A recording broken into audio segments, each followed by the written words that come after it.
Hi friends, we're going to work on our popcorn tonight.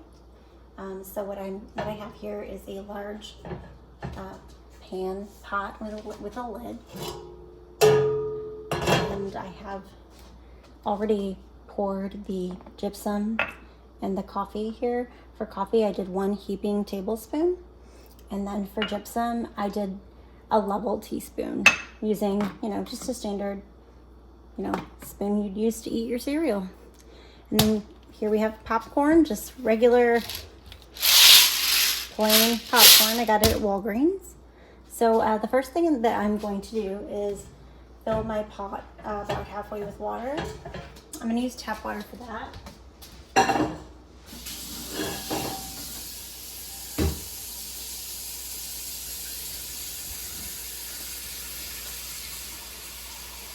And I have my lid ready.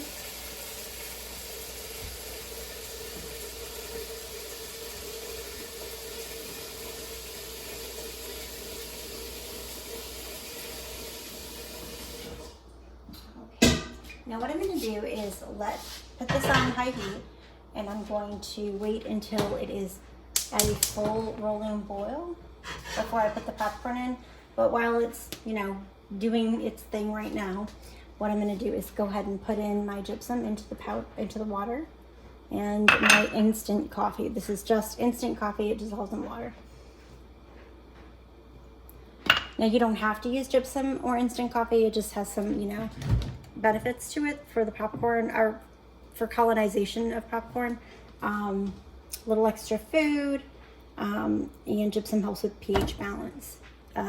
I've also heard that it'll help the mycelium stick to your grain better, but I can't speak to that because I haven't really done any testing concerning that, because I've never used it for that reason. All right. So I'm just gonna stir that in and wait for it to get to a boil. And I'll probably end this here.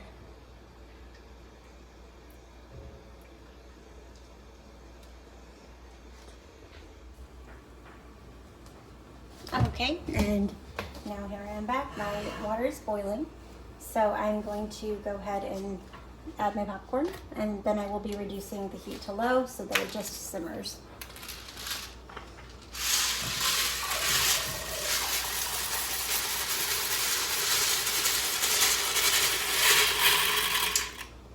So the pot is filled to about here. Got my popcorn in there. I have my gypsum and my instant coffee dissolved, so the water kind of has a brown look to it. I'm just going to stir that in a little bit. Okay. And now I'm reducing my heat after I put my lid on. I'm just going to take that down a little bit lower, and I'm going to set a timer for 45 minutes. And I'm just going to wait for my popcorn to absorb some of the, to soften up and absorb some of the gypsum and instant coffee that I put in it.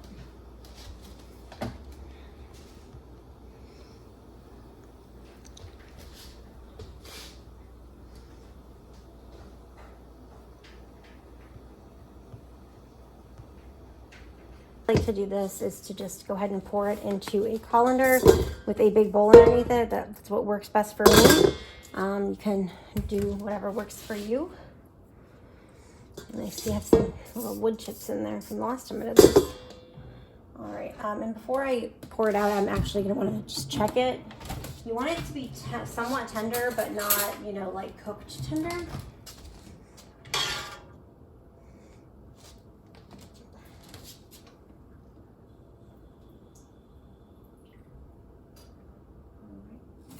Okay, so you want it to be able to be where you can pinch it with a fingernail or whatever, and pinch into it or bite it and break it apart.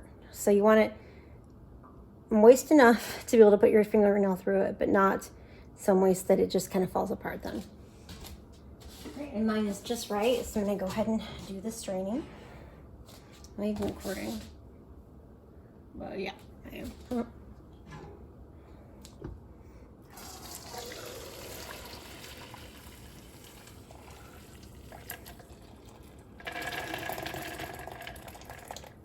actually gonna pull this out and dump some of this water here real quick, and I'll do the rest.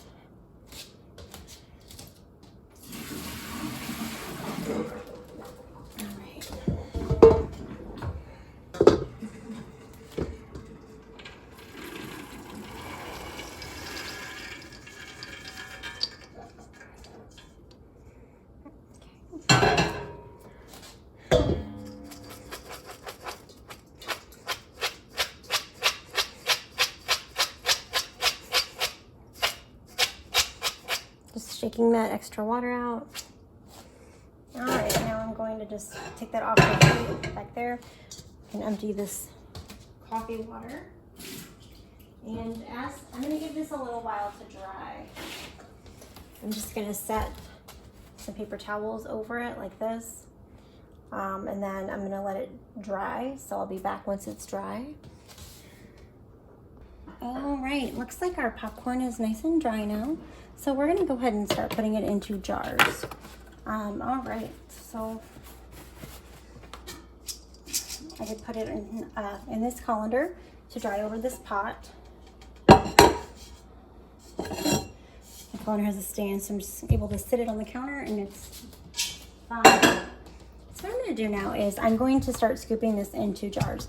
Now, you may notice that the jars I use are smaller than what you're probably using, and that's fine. The reason that I like to use smaller jars is because I like to do what I call macro size grows. I want to grow a lot of things and just a little bit of it, and that's just so I can offer you guys more genetics wise. So again, my jars will be smaller, and some of them still have labels that did not come off in the dishwasher from previous grows. But so what I'm going to do is just put the popcorn in here.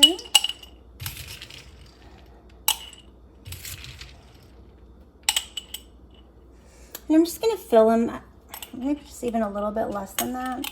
So about 2/3 full. Mine are slightly tapered. So now that I've got that done, I'm going to go ahead and I'm going to put a piece of Tyvek over it. I have pre-sterilized these with alcohol and cut them up. So I'm just going to set that over the top. And I'm going to secure it with one of these jar rings.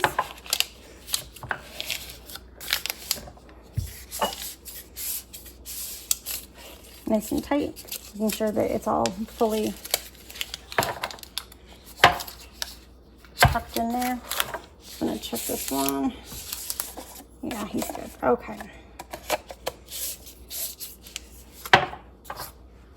So what this is here, the Tyvek, it's a breathable fabric. Well, it's kind of a paper, kind of a fabric that was created by the company DuPont and the Postal Service. Some of their envelopes are made of this. Now, don't go right out to the post office and steal their envelopes. You know, if mom's sending you a package, ask her to use the free Postal Service Tyvek envelopes. This is one my mom sent me, and it has DuPont Tyvek on the corner. So that's how you're going to know that that's what it is. I'm all about reusing boxes, packaging, whatever I receive in the mail. So this is a really great use for this. It's awesome that the post office offers these as a mailing option because they're great for so many other things. So once you got your jar lid secured on, you're going to cover the top with foil. Just straightening that out. All right. And I actually cut my foil as well. And you're just going to tightly secure that over because it's got the Tyvek underneath it. It doesn't need any sort of filter like you'd normally use when you're putting it in the pressure cooker. And this jar is ready to go. So as you can see, this is, you know, a really quick process. So I'm just going to continue filling my jars.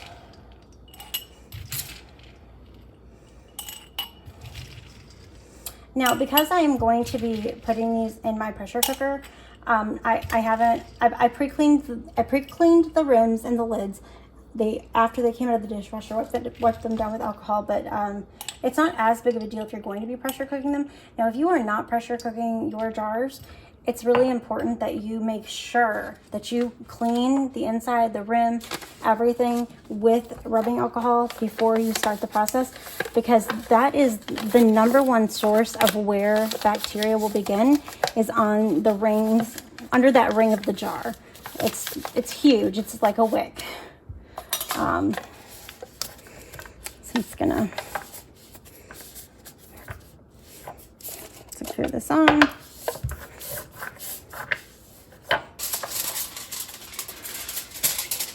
And if you have any little buckles, you know, in your Tyvek, it's fine, as long as it's, you know, all the way around the jar. Cover my foil so it doesn't get any moisture in it when I am pressure cooking it.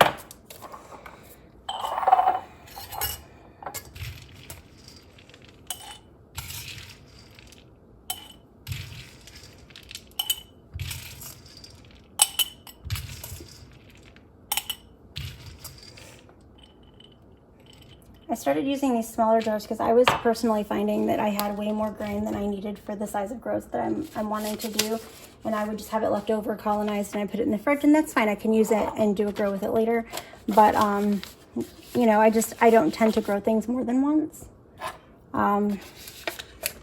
Some things I do, like B+. I'm always going to be growing that, and Golden Teacher. But there are a lot of things, like I recently offered Leucistic Ecuador and Lizard King, and those are for just a 1 month, you know, kind of like shock and awe, I guess. I don't know what else to call it, really. It's a you know, a temporary offering in syringes, as long as I have the prints, they're available.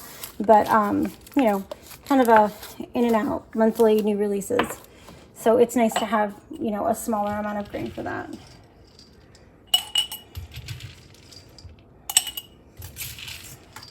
I kind of look back and make sure I can see what I'm doing on camera. Oof.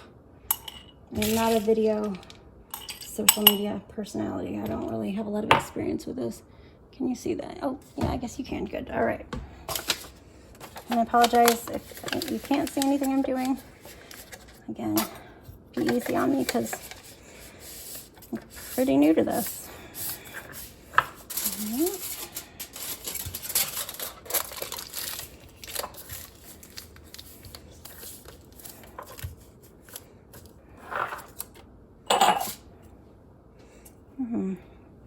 He's got a little piece of paper inside. I'm gonna wash them out.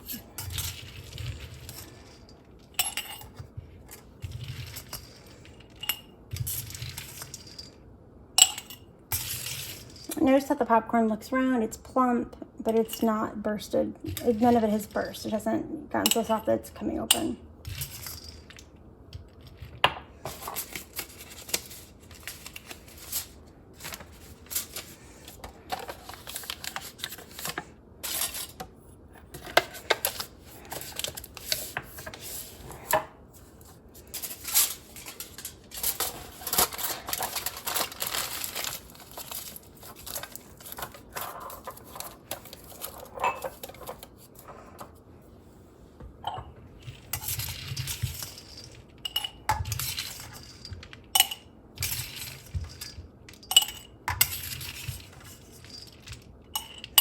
When you're using smaller jars too, you get quicker colonization. And I mean, we all need to learn a little patience, especially when it comes to mycology. So it's not as much about the quickness for me, but you know, you're colonizing less grain, so you know, it's going to be faster.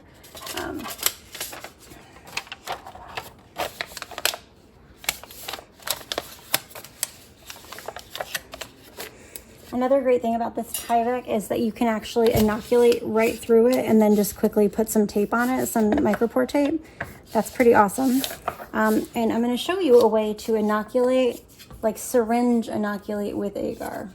Just a little, I don't know, hack I came up with.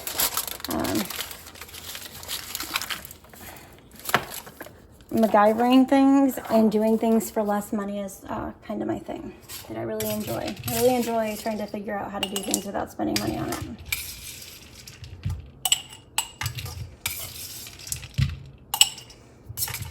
So I'm hoping you begin with our mycology training class that I'm offering for free. We're offering for free. And then that you stay with, you know, and hang out a little bit with me on YouTube so you can continue to see some of the cool tips and tricks I've come up with for saving money, and that maybe those can help you save money too.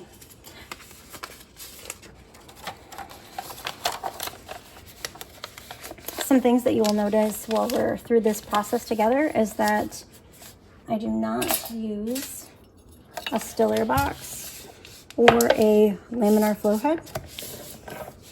But I also, despite living right next to a lake, a moldy inland lake, I don't really have a lot of contamination issues doing open air.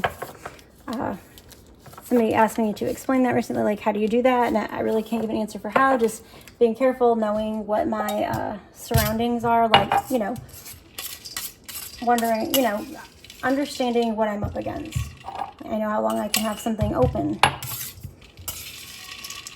without having particles fall in it. I do have a HEPA filter and, you know, tend to keep my house pretty clean.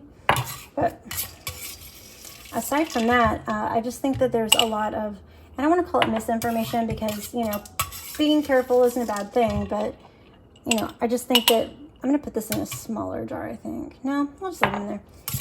I think that there's a lot of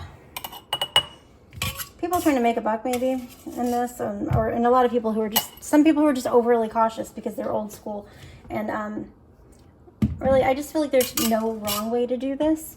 And for me, it was really important when I began this journey to test it as much as I could, test what I was hearing, what I was reading, and the fact that mushrooms live outside and poop and dirt, bugs and animals eating them, getting stomped on by humans, and they somehow continue to survive. They're the oldest species on Earth. And, you know, here we are bathing them and, you know, just wearing gloves and, you know, all of it. To me, that didn't make sense. And so I immediately wanted to test that. And that's kind of how my pathway to mycology, to really understanding everything about mycology began. Getting contamination the first time is what led me into agar. And that's what I love about mycology is, you know, there's just always a new door to open, something new to try. I've tried a lot of things. I have even done the Orbeez Tek, where you have those little like those little hard plastic looking colored balls that you fill up with water and use them to keep your substrate wet. I got contamination doing that, so I can't recommend it, but you know, I've tried it all. Well, not all of it, but most of it. So anyhow, this is it. This is what we do. I'm gonna go and so, okay, I meant to mention also why popcorn. So the reason that I use popcorn, it's kind of it's a hack. It's not just like, oh, I love popcorn. Popcorn is food grade. It is human safe, fit for human consumption. So in the United States, well, probably in any country that has food standards, that means that it has passed rigorous testing, random testing to be sure that it is clean for human consumption. That means that it's basically pre-sterilized in terms of, you know, consumption and safety. So I don't worry about mold or bacteria being on it initially, and that's why popcorn is a great medium to use for grain. If you don't own a pressure cooker, because unless you get it, make it not be sterile, it should be clean to start. And I think that that's great. Another great thing about popcorn is because the kernels aren't sitting right on top of each other like rice. There's more airflow within this jar and more space for the mycelium to stretch out, more air to get through to the mycelium so it can, you know, really grow. And then that was another thing I think I forgot to mention. So the reason that I don't fill my jars to the top, I try to make sure to leave enough space, is because I want to make sure that I'm leaving space for air so that I don't know if you ever had a jar where you noticed that you got down to the bottom and there was no colonization. That's because the mycelium ran out of air. So it's really important to make sure that you don't fill your jar too high. Popcorn is amazing. Oh, I forgot one other reason it's so good. It has a longer stable shelf life once it's been used than rice does. Rice will, if you're using rice, cooked rice, it has a point where it'll start to rot, and that can sometimes happen with a slower mycelium before you have full colonization, and that's just a gross, nasty, stinky mess. Popcorn will last a lot longer and hold up a lot longer structurally before it starts to go bad, which gives your mycelium, some of the slower mycelium, much more time to cultivate and, you know, to fully spread over that grain. So, I mean, I just feel like there's no reason not to use it. It's amazing. I love it. We'll never go back to anything else. And, you know, I just want to like kiss my rice or kiss my popcorn because it's so good. It's just so good. I have had and do have typically, if I'm inoculating with agar and in popcorn, I will have full colonization in 4 to 5 days, full ready to send colonization a lot of the time. But I keep my jars at a nice warm temperature, you know, do the things I can to speed it along. But it really is just the best. It's awesome. And look at, with using it, look how easy it was. This was so simple to do. I spent barely any time on it. And I can see all of it. I can look at this. I can see it. I can see how it's going, what it's doing. With the UB bags, you're not able, with Uncle Ben's Tech, to see what's fully happening in there. And sometimes you think you're fully colonized, you think you're in a good spot, and then you open that bag up, and it's so disappointing because there's mold there, or there's, you know, some sort of contamination. So I just really prefer this method personally, but we're going to be going over both methods, and I will be posting the UB Tech as well. I don't know if I'll do that tonight or tomorrow, but anyhow, I hope this was helpful, and please feel free to meet me and meet our other friends on Tuesday night at 7 p.m. Central Time to discuss this tech, to discuss UB Tech, questions, concerns, thoughts. This is going to be a great time for us to get to chat, and we'll do this in the voice channel of the subreddit. So anyhow, I hope you guys have a great evening, and really think a lot about you guys and truly consider you friends. Bye. And I almost forgot this part. So I've got these in the pressure cooker. I was able to fit all but one. And I'm going to be pressure cooking these in my Instapot, which works just fine at 12 psi. I'm going to be doing these for only 30 minutes. I probably could have gotten away with 20, but I'm not doing 90. They're already food safe. And so I'm really just worried about killing anything that I got on there. But again, I kept it covered, and except when I was spooning it into the bowl. And I'm not really that concerned. So I'm going to go ahead and set this.